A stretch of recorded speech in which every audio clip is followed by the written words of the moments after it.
Leto 1920. Sovietská červená armáda pochoduje smerom na západ s cieľom priniesť revolúciu do Európy.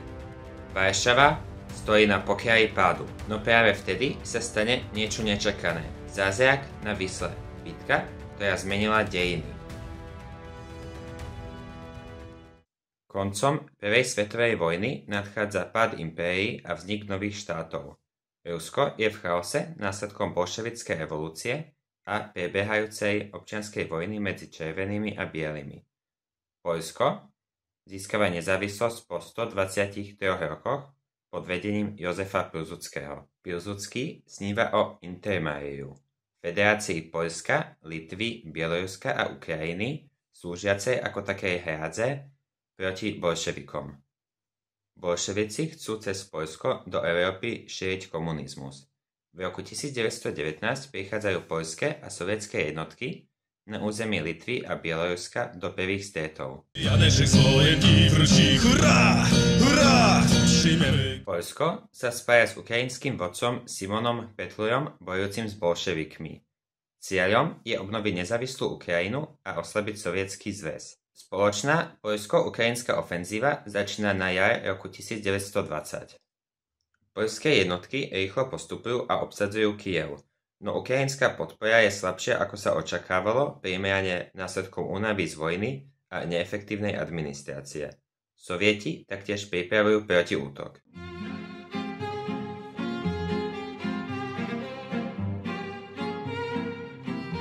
Hlavnému útoku velí Michail Tukačevský zatiaľ, čo budúci diktátor Jozef Stalin a Budíneho prvá jazdecká armáda postupujú na juhu.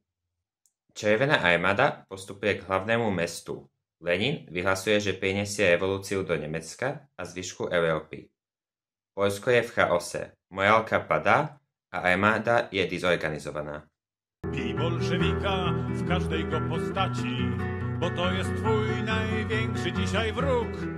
Poľský šéf rozviedky Jan Kovalevský zachytáva sovietské rádiové správy. Pilsudský plánuje veľký protiútok. Necháva Tukačevského postupovať a útočí z boku. Poľské jednotky sa taktiež rýchlo preskupujú. Poľský protiútok začína 16. augusta. Sovietské sily sú dezorganizované a prekvapené. Časť sovietskej armády je následkom útoku obklúčená a zvyšok utrpí ťažké straty.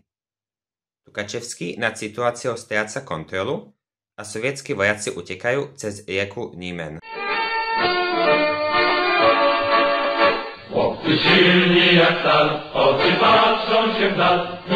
Poľsko využíva slabosť červenej armády a postupuje ďalej do Bieloruska.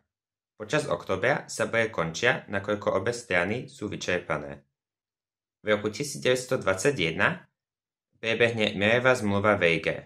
Poľsko získava rozsiahle hranice na východ.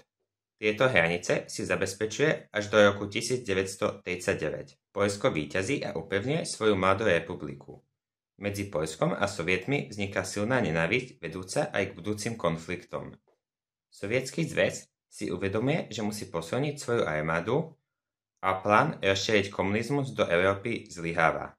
Ďakujem za váš čas a toto bude na dnešné video všetko.